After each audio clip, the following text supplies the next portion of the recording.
अभी कुछ दिनों पहले आपने एक न्यूज सुनी जिसपे कि बांग्लादेश के जो अंतरिम सरकार के प्रमुख हैं मोहम्मद यूनुस, उन्होंने ये कहा था कि इंडिया का बेसिकली जो ये नॉर्थ ईस्ट रीजन है, ये नॉर्थ ईस्ट रीजन कैसा है, लैंडलॉक्ड है ना, भू आबद्ध है, और अगर इसे समुद्र के कोई भी रास्ता चाहिए तो ऐसे में वह बांग्लादेश के द्वारा होगा। तो यहाँ पर लैंडलॉक्ड की बात कही थी, जबकि आप सभी को पता है इसके पहले एक वीडियो आपको मिली भी होगी जिसमें कि हमने चिकन कॉरिडोर की बात कही। अब रिसेंटली आखिर बात क्या है मैं आपको बताऊं, उसके पहले आप ये भी समझ लो, ये समझ लो कि बेसिकली अभी जो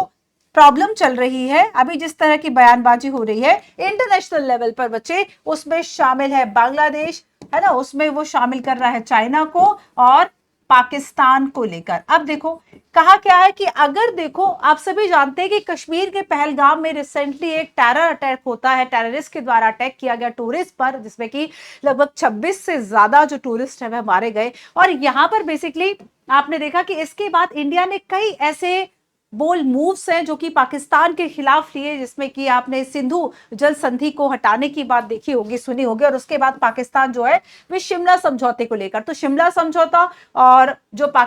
इंडिया ने जो पहलगाम अटैक के बाद जिस तरह के मूव्स लिए उस पर भी आप एक वीडियो देख चुके हैं। अब रिसेंटली देखो बांग्लादेश ने क्या कह दिया कि देखो हम ना चाइना के साथ मिलकर ना एक संयुक्त जो सेना की प्लानिंग है वह करते हैं, क्योंकि अगर पाकिस्तान अटैक करेगा इंडिया पर तब हम जो नॉर्थ ईस्ट है हम इसको ऑक्यूपाई कर लेंगे। किसी देश के बारे में उसकी जमीन लेने की बात करना, भूमि लेने की बात करना, है ना, ये जो अग्रेशन दिखाने की बात बांग्लादेश के ऑफिशियल्स ने कही है, डेफिनेटली एक बहुत बड़ा इंटरनेशनल रीजन है बच्चों, एक बहुत बड़ा इंटरनेशनल मुद्दा है ये कि किसी देश को आप, किसी देश के आप रीजन को ऑफिशियल्स लेने की जो बात है वह कर रहे हैं कि हम इस पे कब्जा कर लेंगे, इस पे ऑक्यूपाई कर लेंगे। बेसिकली मैं अगर आपको बताऊं कि इंडिया और बांग्लादेश के जो रिलेशंस हैं, जैसे कि लास्ट में हमने चर्चा की 1971 हमने देखा कि जब बांग्लादेश एक स्वतंत्र राष्ट्र के रूप में अस्तित्व में आता है तो भारत ने ही उसकी सहायता की थी। That time Indira Gandhi PM थी। और यहां पर बच्चे आप देखेंगे कि अगर मैं तीनों देशों के बारे में आपको ये बताऊं कि किसकी मिलिट्री जो है उसके पास कितनी सुपर पावर है, देखो सबसे पहले तो आता है इसमें, आप सभी जानते हैं कि ग्लोबल वर्ल्ड के लेवल पर जो मिलिट्रीज है, जो सेना है, उन सभी की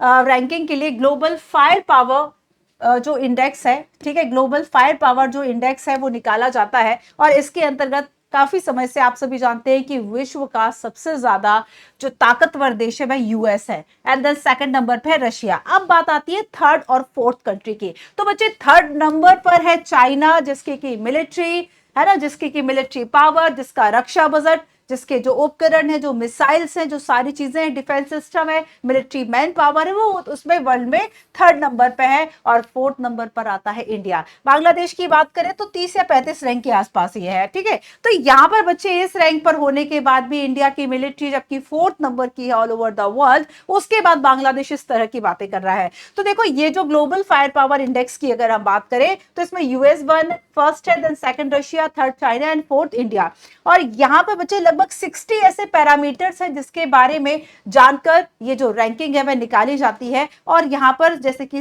रिसोर्सेज आपके क्या है, आपका बजट क्या है, ठीक है, हथियार प्रणाली आपके पास कौन सी अवेलेबल है, इसके आधार पर ये जो रैंकिंग है वह निकाली जाती है, ठीक है। तो अब देखो मैंने आपसे कहा कि बेसिकली यहाँ के जो ऑफिशियल्स हैं उनके द्वारा क्या कहा गया, Bangladesh should occupy north east of India if attack Pakistan, है ना। तो यहाँ पर इनके द्वारा ये कहा गया, जो मेजर जनरल थे पहले के फजलुर रहमान, उन्होंने फेसबुक पर बेसिकली इस बात को लिखा कि हम ना चाइना के साथ बैठकर एक जो संयुक्त सैन्य व्यवस्था है इस पर हमें चर्चा शुरू कर देनी चाहिए, क्योंकि अगर हम चर्चा शुरू करेंगे और अगर पाकिस्तान जो है वह अटैक करता है तो हमारे पास व्यवस्था होनी चाहिए कि हम नॉर्थ ईस्ट पर अटैक कर लेंगे, नॉर्थ ईस्ट को हम ऑक्यूपाई कर लेंगे, ठीक है। तो यहाँ पर बच्चे जो नॉर्थ ईस्ट के जो चैलेंजेस है ये सीरियसली, ठीक है। और इसके पहले क्या था कि लैंडलॉक जो है वह इनको इनके द्वारा कहा गया था। अब मैं बेसिकली इसके पीछे के कुछ रीजंस मैं आपको बता देती हूं कि ये इस तरह के जो बयान है उससे असर आखिर क्या पड़ता है। सबसे पहली बात तो देखो कि इस तरह की जो बातें हैं वे इंटरनेशनल पीस को कम करती हैं। जब हम पंचशील समझौता है या फिर बाकी समझौते हम बाकी देशों के साथ करते हैं, आप सभी जानते हैं इंडिया की जो पॉलिसी है वह सॉफ्ट पावर की है और भारत संप्रभुता का सम्मान करता है ना, दूसरे देशों की संप्रभुता भूभाग का सम्मान करता है और जो भी इस तरह के मुद्दे हैं उन्हें वह आसानी से निपटाने की कोशिश करता करता है। लेकिन इस तरह के जो भाषण होते हैं, भारत और बांग्लादेश के जो संबंध है डेफिनेटली इससे अच्छे तो नहीं ही होंगे, है ना। और यहाँ पर इस तरह के जो सुझाव देना है वो डेफिनेटली खतरनाक होगा। आपको याद होगा कि पहलगाम हमले के कुछ दिन पहले ही पाकिस्तान में जो वहां के जनरल है उनके द्वारा क्या कहा गया था कि पाकिस्तान पर हम अपना जो अधिकार है वो नहीं छोड़ सकते, जो कि उनका नहीं है। लेकिन वो क्या कह रहे हैं कि हम पाकिस्तान पर अपना अधिकार नहीं छोड़ सकते क्योंकि वो हमारे गले की नस की तरह है। तो यहां पर ये बात उनके द्वारा कही गई, तो उसके बाद फिर पहलगाम अटैक हुआ। तो कहीं ना कहीं बच्चे इस तरह के जो भाषण है वह सेना को एंड बाकी ऐसे लोग जो टेंडेंसी रखते हैं कि हाँ हम यहाँ पर हमला करेंगे, इसको ऑक्यूपाई करेंगे, तो कहीं ना कहीं इस चीज को बढ़ावा देते हैं। ठीक है, तो अंतरराष्ट्रीय स्तर पर डेफिनेटली इस तरह के जो भाषण है वह बहुत गैर जिम्मेदाराना है। आगे चलते हैं, राजनीतिक पृष्ठभूमि की अगर आप बात करें, देखो शेख हसीना जब इनकी सरकार हटी है ना, तो यहां से बच्चे शेख हसीना की सत्ता हटी, उसके बाद बांग्लादेश और पाकिस्तान इनके जो रिश्ते हैं वो बेसिकली थोड़े से नॉर्मल होने लगे। और साथ में जो चाइना है, चाइना के साथ जाकर जो बांग्लादेश है वह कई इस तरह के समझौते कर रहा है, मतलब एक नजदीकी आ रही है। ठीक है, अब देखो भारत बांग्लादेश संबंधों पर अगर हम असर की बात करें तो जब शेख हसीना का शासनकाल था तब तो संबंध बहुत अच्छे थे, लेकिन उसके बाद अब जब जो वहां के ऑफिशियल्स है डेफिनेटली भारत के लिए एक चैलेंज तो वो खड़ा कर ही रहे हैं, है ना। तो यहाँ से जो द्विपक्षीय संबंध है उनमें खटास आएगी। एंड इसके अलावा इसके पहले भी आप देख चुके हैं कि जब वो चीन अधिकारियों के साथ बैठक में जाते, मोहम्मद यूनुस जो वहां के अंतरिम सरकार के प्रमुख है, जिनका ओहदा एक तरह से प्रधानमंत्री की तरह है ना, तो वो क्या कह रहे हैं कि भारत नहीं बल्कि बांग्लादेश जो है वह दक्षिण एशिया का असली प्रवेश द्वार है, वो चाइना में इस बात को कह रहे हैं। तो यहाँ पर ये सारी चीजें हैं, ये सारी यहाँ पर आगे की प्रॉब्लम्स है। चलिए अब आगे देखो बच्चे कि बेसिकली डेफिनेटली बांग्लादेश की विदेश नीति को आक्रामक दिखाती है इस तरह की बातें। और यहां पर मैं आपको ये बता दूं कि अगर हम all over the world nuclear weapons की बात करें कि किन देशों के पास परमाणु शक्ति है, परमाणु हथियार है, तो इसमें इंडिया तो उसमें शामिल है, लेकिन इसके अलावा 8 और ऐसे देश है, मतलब टोटल 9 ऐसे देश है जिनके पास न्यूक्लियर वेपन है, जिसमें कि पाकिस्तान और इंडिया की अगर हम बात करें, देखो इंडिया के पास 172 न्यूक्लियर वेपन है, तो बच्चे पाकिस्तान के पास 170 है, 170। और वही अगर हम चाइना की बात करें तो चाइना के पास कितने, 500।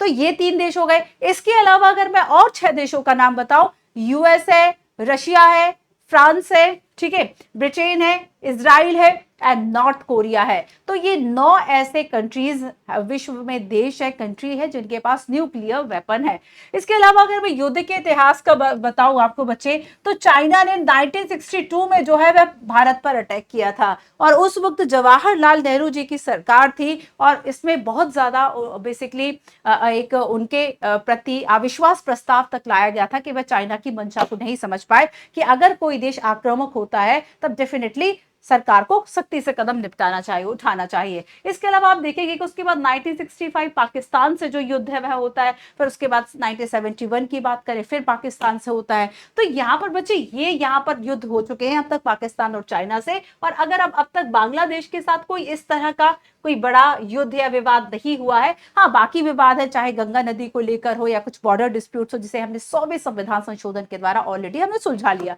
तो यहाँ पर संबंध हम अगर देखें तो कंपैरेटिवली पाकिस्तान संबंध जो है वह बांग्लादेश से अच्छे रहे, और उतना ज्यादा